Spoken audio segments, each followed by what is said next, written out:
तीसरी कक्षा के मेरे सभी प्यारे बच्चों, आप सभी को मेरा नमस्कार है और मैं हूं आपकी हिंदी की अध्यापिका गीता कार्की। और आज हम क्या पढ़ने वाले हैं उससे पहले आप सभी से मेरी यही उम्मीद है कि आप बहुत अच्छे से मेरे साथ पढ़ेंगे और वो समझने की कोशिश करेंगे जो भी आज मैं आपको पढ़ाऊंगी। और आप सभी बच्चे बहुत स्वस्थ हो, हृष्ट-पुष्ट हो, यही मेरी कामना है। चलिए तो बच्चों, आज क्या पढ़ाने वाली हूँ मैं आज मैं आपको पढ़ाने वाली हूँ एक बहुत ही खूबसूरत कविता जिसका नाम है अधिकार, और वो आपका पहला अध्याय है हिंदी का और पेज नंबर 5 पर है। तो सभी बच्चे अपनी पुस्तक में पेज नंबर 5 निकाल कर रखेंगे और मेरे साथ कविता को खुद भी पढ़ेंगे, पढ़ने की कोशिश करेंगे। तो बच्चों, हम क्या पढ़ेंगे आज हम पढ़ेंगे आपकी हिंदी की पुस्तक में से अध्याय 1। आप सब भी अपनी पुस्तक में देखेंगे। अध्याय 1 आपका है पृष्ठ नंबर 5 में। ठीक है बच्चों, आप सब भी वहां देखेंगे। और कविता का आपकी नाम क्या है? अधिकार। ये एक बहुत खूबसूरत कविता है जिसे आप आज मेरे साथ पढ़ेंगे। और इस कविता को लिखा किसने है बच्चों? लिखा है महादेवी वर्मा जी ने। महादेवी वर्मा जी हमारे भारत देश की बहुत ही अच्छी और जानी मानी कवित्री हैं, महादेवी वर्मा। ठीक है बच्चों, छोटी सी एक बात मैं आपको बता देती हूँ बच्चों कि आप हमेशा ना जब भी कोई कविता पढ़ते हैं तो वो किसने लिखी है ये जरूर ध्यान में रखा कीजिए। अभी से आप अपनी आदत बना लीजिए कि आपको कविता के जो लेखक हैं उनका नाम भी पढ़ना है, याद रखना है, क्योंकि आगे की कक्षाओं में आपके लिए बहुत जरूरी होगा कि आपको कवि का नाम भी पता होना चाहिए। ठीक है बच्चों, तो ये कविता छोटा सा मैं आपको बता दूं कि अधिकार क्या होता है। अधिकार के बारे में मैं आपको बता दूं। अधिकार का मतलब क्या है बच्चों, आप जानते ही होंगे। अधिकार यानी आपका किसी चीज पर हक होना। जैसे आपकी खुद की कोई वस्तु हो, कोई भी चीज हो जिस पर आप ही का हक है, आप ही का नाम है, कोई और आपसे उसे बिना पूछे नहीं ले सकता, नहीं इस्तेमाल कर सकता, तो वो आपका अधिकार होता है उस वस्तु पर या अपने आप पर या अपने नाम पर, तो उसे हम अधिकार कहते हैं। कुछ इसी तरह की कविता है ये। तो चलिए बच्चों, मैं आपको सबसे पहले ये कविता सुनाती हूँ और आप सब बहुत प्यार से इसे सुने और समझने की कोशिश करें। ठीक है। वे मुस्काते फूल नहीं, वे मुस्काते फूल नहीं, जिनको आता है मुरझाना। वे मुस्काते फूल नहीं, जिनको आता है मुरझाना। वे तारों के दीप नहीं, जिनको भाता है बुझ जाना। वे तारों के दीप नहीं, जिनको भाता है बुझ जाना। आगे की पंक्तियों में क्या है बच्चों? आगे की पंक्तियों में है वे नीलम के मेघ नहीं, जिनको है घुल जाने की चाह। वे नीलम के मेघ नहीं, जिनको है घुल जाने की चाह। वह अनंत ऋतुराज नहीं, वह अनंत ऋतुराज नहीं, जिसने देखी जाने की चाह। जिसने देखी जाने की चाह। ठीक है बच्चों, यहाँ तक आपने पंक्तियां मेरे साथ पढ़ी होंगी, मैं इसी उम्मीद में हूँ। और आगे की भी पंक्तियां आप मेरे साथ पढ़ेंगे। और क्या कहती है आगे की पंक्तियां? वे सोने से नयन नहीं, वे सोने से नयन नहीं, जिनमें बनते आंसू मोती। जिनमें बनते आंसू मोती। वे प्राणों की सेज नहीं, वे प्राणों की सेज नहीं, जिनमें बेसुध पीड़ा सोती। जिनमें बेसुध पीड़ा सोती। तो बच्चों, ये है हमारी पूरी कविता अधिकार, जिसे महादेवी वर्मा जी ने लिखा है। और ये पंक्तियां क्या कहती हैं, इनका क्या अर्थ है, वो मैं आपको आगे समझाऊंगी। तो बच्चों, आपको कविता बहुत पसंद आई हो, ये मैं मानती हूँ। आपको और भी ज्यादा पसंद आएगी जब आप इसके अर्थ को समझेंगे। और आप इसके अर्थ को बहुत ध्यान से समझना, क्योंकि अगर मैं आपसे कोई भी प्रश्न करूंगी तो वो आपको तभी तो समझ में आएगा ना, तभी तो आप उसका उत्तर दे पाओगे। तो चलिए हम सबसे पहले कविता के शुरू की पंक्तियों को समझने की कोशिश करते हैं। क्या है बच्चों पहले लाइंस? आप मेरे साथ गा सकते हैं साथ में। वे मुस्काते फूल नहीं, फूल तो आप सभी को बहुत पसंद है, आप सभी को पता है फूल क्या होते हैं। वे मुस्काते फूल नहीं, जिनको आता है मुरझाना। जिनको आता है मुरझाना। मुरझाने का मतलब क्या होता है बच्चों?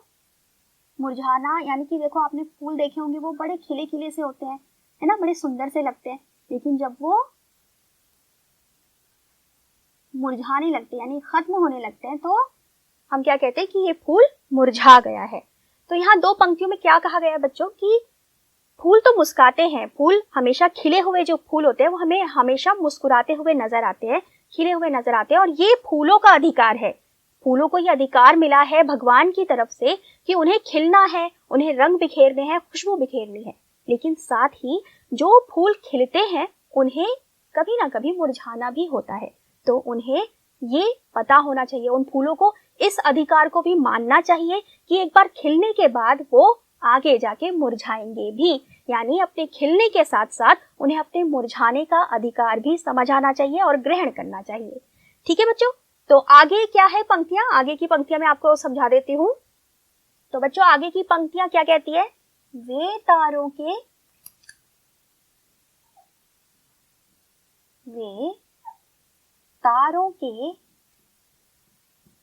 तारे क्या होते हैं बच्चों, तारे वो जो घर में हमारे आप टीवी जिससे जोड़ते हैं वो वाली तारे नहीं है ये, ठीक है, ये तारे हैं जो आसमान में चमकते हैं, आपको बहुत अच्छे लगते हैं वो तारे। वे तारों के दीप नहीं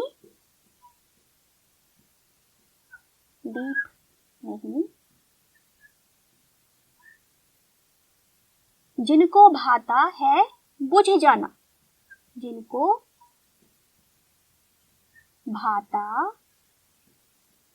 भाता यानी अच्छा लगना। ठीक है बच्चों, भाता यानी क्या होता है, बुझ जाना, वो सॉरी, भाता का मतलब होता है अच्छा लगना। कोई बात आपको अच्छी लगती है तो हम उसको कह सकते हैं कि हमें भाती है वो चीज। जिनको भाता है बुझ जाना।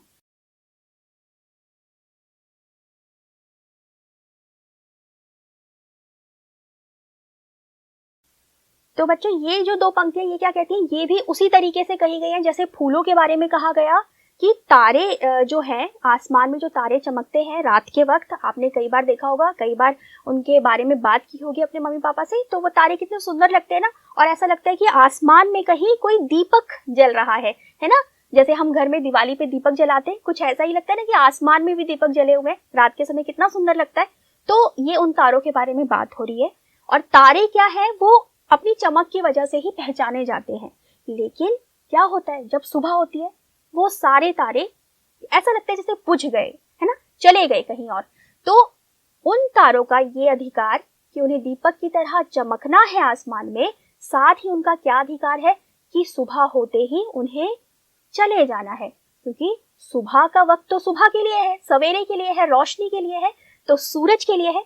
तो तारे वही असली तारे कहलाएंगे जो दीपक की तरह चमकना तो जानते हैं और साथ ही जानते हैं कि वो सुबह होते ही अपनी दूसरी जगह चले जाए। ठीक है, तो बच्चों आपको क्या समझ में आया, यहाँ अधिकार के बारे में बात हुई है कि आपको जो भी अधिकार है उस अधिकार के साथ साथ कोई अन्य अधिकार जुड़ा है तो वो भी आपको हमेशा ग्रहण करना है। अच्छा प्यारे बच्चों, आपको ये पंक्तियां समझ आ गई होंगी, यही उम्मीद है मेरी। अगर नहीं समझ आई है तो आप मुझसे पूछ सकते हैं और आप खुद इसे पढ़िए। अगर आप इसे पढ़ेंगे तो आपको जरूर समझ में आएगी, आप ध्यान से पढ़िए बस। अब हम आगे की पंक्तियों के बारे में भी जानेंगे, मैं आगे की पंक्तियों का अर्थ आपको बताऊंगी। तो बच्चों हमने इस कविता अधिकार के कुछ पंक्तियों के बारे में समझा, जाना। अब हम आगे की पंक्तियों के बारे में भी समझते हैं। ठीक है बच्चों, आगे की पंक्तियां क्या कहती है, कहते हैं वे नीलम के मेघ नहीं, वे नीलम के मेघ नहीं, मेघ नहीं, जिनको है घुल जाने की चाह, जिनको है घुल जाने की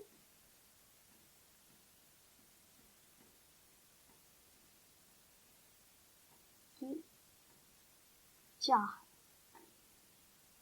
वे नीलम के मेघ नहीं, नहीं जिनको है घुल जाने की चाह। तो बच्चों मेघ क्या होता है, मेघ होता है बादल। जब बारिश होने वाली है, जब बारिश होने वाली होती है तो आसमान में बादल छा जाते हैं ना, उनको हम हिंदी में मेघ भी कहते हैं। तो मेघ का मतलब है बादल। आगे क्या है पंक्ति में देखिए, वे अनंत ऋतुराज नहीं, वह अनंत ऋतुराज नहीं,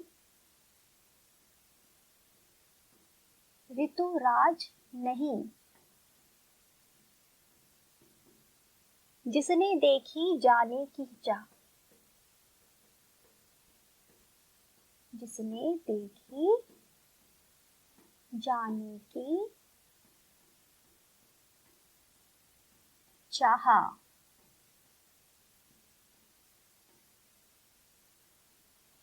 ठीक है बच्चों, तो अनंत का मतलब क्या होता है बच्चों? जिसका कोई अंत ना हो, मतलब जो खत्म ना हो, कभी निरंतर चलता रहे, उसको हम अनंत कहते हैं। ठीक है, और ऋतुराज क्या होता है बच्चों? ऋतुराज यानी कि हमारे भारत में कई प्रकार की ऋतुएं आती हैं, तो उन ऋतुओं का यानी कि उन मौसम, जो ऋतुएं होती है मौसम, उन मौसम का जो राजा होता है उसको कहते हैं ऋतुराज, यानी ऋतुओं का यानी मौसमों का राजा। तो वो क्या कहलाता है? ऋतुराज। और वो क्या है? हमारे यहाँ कितने प्रकार की ऋतुएं होती है बच्चों? देखो, सर्दी, गर्मी, बरसात, पतझड़ और बसंत, यानी 5 तरह की ऋतुएं हमारे भारतवर्ष में देखी जाती है। और जो बसंत ऋतु होती है, जब सब जगह हरियाली छाई होती है, बहुत सुंदर सुंदर मौसम होता है वो, क्योंकि उस समय क्या होता है कि फूल जो होते हैं वो खिले हुए होते हैं और चारों ओर जो है हरियाली छाई होती है, तो बहुत अच्छा लगता है।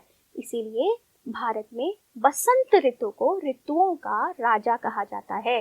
तो यहाँ बसंत ऋतु के बारे में बात हो रही है। ठीक है, अब हम इस पूरी पंक्तियों के अर्थ को समझते हैं। वे नीलम के मेघ नहीं, नहीं जिनको है घुल जाने की चाह। मतलब बच्चों, मेघ कैसे भी हो, कितना ही उनमें पानी भरा हो, बादलों में पानी भरा होता है, वही जब बहता है, जब आसमान से बादल फटता है और पानी नीचे आता है तो बारिश होती है। लेकिन अगर मेघ कह दे कि भाई मुझे तो बस बादल बन के ही रहना है, मुझे बरसना ही नहीं है, मैं घुलना ही नहीं चाहता, तो फिर वो किस काम का बादल? इसीलिए हम ऐसे बादल को जो औरों के लिए बरसना ना चाहे उसे मेघ नहीं कहेंगे। इसलिए जब एक बादल है, उस बादल के अंदर बादल बनने के साथ साथ इस बात की चाह भी होनी चाहिए कि वो घुलेगा, बहेगा। आगे कहा गया है, वह अनंत ऋतुराज नहीं, नहीं जिसने देखी जाने की चाह। मतलब हर ऋतु आती है और जाती है, कभी नया मौसम आता है। अगर एक मौसम आने के बाद नहीं जाएगा तो दूसरा मौसम कैसे आएगा? इसीलिए कहा गया है कि अगर ऋतुराज कहता है कि नहीं, मैं तो हमेशा रहना चाहता हूँ क्योंकि मैं ऋतुओं का राजा हूँ, तो वो ऋतुराज नहीं कहलाएगा, क्योंकि वो औरों के बारे में नहीं सोच रहा है। इसलिए एक राजा को, वो चाहे मौसम का राजा हो, वो कैसा भी हो, हमेशा अपने अलावा औरों के बारे में भी सोचना चाहिए। ठीक है बच्चों, चलिए अब हम आगे की पंक्तियों के बारे में समझेंगे। तो बच्चों, ये 4 पंक्तियों का अर्थ आपने समझ लिया होगा। अब हम आगे की 4 पंक्तियों की ओर बढ़ते हैं। ठीक है, वे सूने से नयन नहीं, वे सूने से नयन नहीं,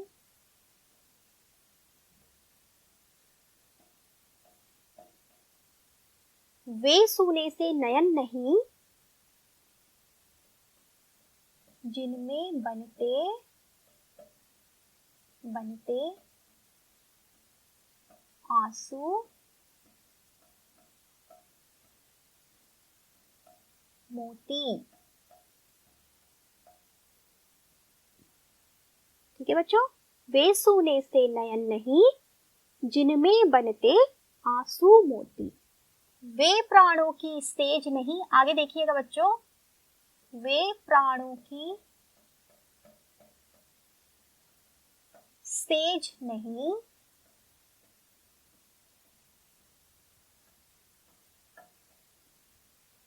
जिनमें बेसुध, जिनमें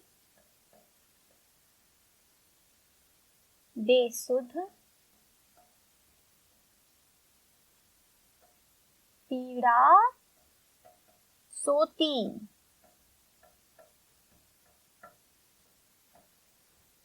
ठीक है बच्चों, वे प्राणों की सेज नहीं, जिनमें बेसुध पीड़ा सुखती।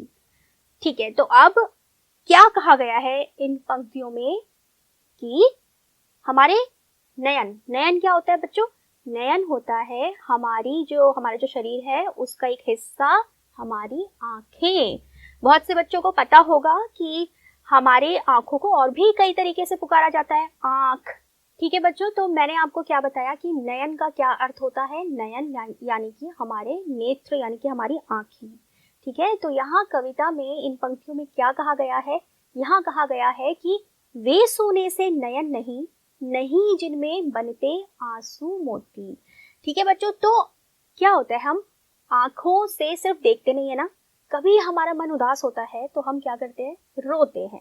और यहाँ ये जो आंसू और मोती की बात की गई है, ये हमारे वही जो हम रोते हैं और जो पानी बहता है उनके बारे में बात की गई है, आंसुओं के बारे में बात की गई है। और आंसू क्या होते हैं बच्चों? आंसू बहुत कीमती चीज है, अगर सही जगह पर आंसुओं का इस्तेमाल किया जाए तो वो बहुत कीमती होते हैं। इसलिए कई लोग अपनी कविता में कविता को सुंदर बनाने के लिए आंसुओं को मोती रूपी भी कहते हैं, मोती जैसा भी कहते हैं। तो यहाँ ये बोला गया है कविता में कि अगर आपके आंखों से आंसू नहीं आते हैं, ठीक है, तो आपकी आंखें काम की नहीं है, क्योंकि आंखों का काम सिर्फ देखने का नहीं है बच्चों। आंखें जो है और भी जो काम करती है उन्हें वो भी करना पड़ेगा। अगर कहीं पर आपको लगता है कोई पीड़ा आपको सताती है, किसी का दुख आपको दिखता है, तो अगर आपकी आंखों से आंसू ना बहे तो आपकी आंखें कहलाई नहीं जाएंगी। तो इस कविता में अधिकार में यही बताया गया बच्चों कि आपको अगर किसी अच्छी चीज की चाह है तो उसका उल्टा जो होता है वो भी, उसके लिए भी आपको हमेशा तैयार रहना चाहिए। आगे की पंक्तियों की ओर जाते हैं तो क्या कहा गया बच्चों आगे की पंक्तियों में? वे प्राणों की सेज नहीं, वे प्राणों की सेज नहीं, नहीं जिनमें बेसुध पीड़ा सोती। तो बच्चों प्राण क्या होते हैं पहले तो आप ये समझिए। प्राण का मतलब होता है हमारी जान, जो हम जो जी रहे हैं, हम जो सही तरीके से खड़े हैं, यानी कि हमारे अंदर जान है, तो जान को हम प्राण भी कहते हैं। तो कहा गया है यहाँ पर कि अगर आपकी जिंदगी में बेसुध पीड़ा सोती, यानी कि किसी की पीड़ा देखकर, किसी का दर्द देखकर, किसी का दुख देखकर आपको कोई फर्क नहीं पड़ता, आप सो रहे हैं, ऐसा आप जो है बिहेव कर रहे हैं, ऐसा दिखा रहे हैं आप कि आपको कोई फर्क नहीं पड़ रहा, किसी का दुख देखकर, कोई परेशानी में है उसे देखकर आपको कुछ फर्क नहीं पड़ रहा, कुछ पता ही नहीं चल रहा आपको, बस वो जैसे एक नॉर्मल लग रहा है कि आप ठीक है भाई, किसी और का दुख है जाने दो, तो आप जी रहे हैं, लेकिन आप सही तरीके से जी रहे हैं, ऐसे इंसान नहीं कहलाएंगे। ठीक है, यानी कि एक इंसान को दूसरे इंसान के दर्द को, दुख को, परेशानी को समझना चाहिए, तभी वो सही मायने में जीता हुआ इंसान कहलाएगा। ठीक है बच्चों, तो उम्मीद है आपने मेरे साथ ये सारी पंक्तियां पढ़ी भी हैं और समझी भी हैं। तो अब आप क्या करेंगे? अब आप इन पंक्तियों को खुद से घर पर पढ़ेंगे और खुद से समझने की कोशिश भी करेंगे, और अगर आपको नहीं समझ आ रहा होगा कुछ तो वो मैं आपको दोबारा जरूर समझाऊंगी, लेकिन आप पहले खुद भी प्रयास करेंगे, खुद भी कोशिश करेंगे, क्योंकि जब तक आप खुद किसी चीज को समझना नहीं चाहेंगे तो वो आपको समझ नहीं आएगी। ठीक है बच्चों, तो अब मैं आपको क्या देने वाली हूँ? आपको गृह कार्य देने वाली हूँ। तो अब आप थोड़ा काम भी करेंगे बच्चों, सिर्फ सुनेंगे नहीं ना मुझे मुझे कैसे पता चलेगा कि आपने कुछ किया या नहीं किया जब तक आप अपनी कॉपीज में कुछ काम नहीं करके दिखाएंगे। तो आपने क्या करना है, देखिए बच्चों, आपको मैंने खुद भी बहुत सारे जो है यहाँ पर नए शब्द जो हैं आपके लिए, उनके अर्थ बताए इस कविता की पंक्तियों में से। आप अपनी बुक में देखिए, नीचे पुस्तक में सबसे नीचे देखिए, शब्द अर्थ दिए गए हैं। ठीक है, देखा आप सबने? Very good. तो नीचे शब्दों के साथ उनके अर्थ भी दिए गए हैं, वो आप अपनी जो है हिंदी की कॉपी में अध्याय 1 अधिकार लिखकर, और कविता को किसने लिखा है उनका भी आप नाम लिखेंगे, महादेवी वर्मा जी। वो आप लिखने के बाद नीचे उन शब्दों को लिखकर उनके अर्थ लिखेंगे, और यहाँ पंक्तियों में जितने भी और शब्द मैंने आपको बताए, उनके अर्थ बताए, वो भी आप उस पे लिखेंगे, ताकि कभी भी आपको समझ ना आ रहा हो, आपने कॉपी खोली और उस अर्थ को समझ लिया। ठीक है बच्चों, ये आप करिए।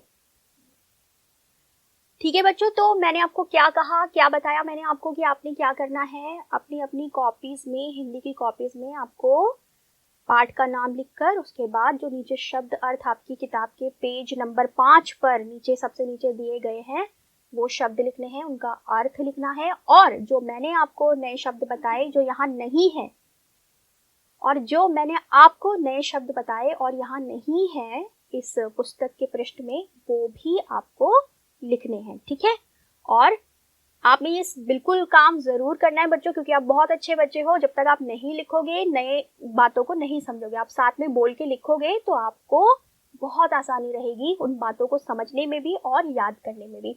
और आपका ये काम चेक भी होगा, जो आपको अच्छे अच्छे मार्क्स भी दिलवाएगा। इसलिए हमेशा अपनी कॉपी में अपने काम को अच्छे से करिए, बहुत तरीके से कीजिए, सुंदर सुंदर कीजिए। ठीक है, और आप क्या करोगे बच्चों, और इसके अलावा आप ना इस कविता को याद करने की कोशिश कीजिए। जितनी भी पंक्तियां आपको याद हुई हैं, बहुत अच्छी बात है, जितनी भी हुई आपने कोशिश की है, आप उन पंक्तियों को अपने घर में जो आपके परिवार के अन्य सदस्य हैं, मेंबर्स हैं, उनको आप ये कविता सुनाना, जितनी भी पंक्तियां आपको याद है।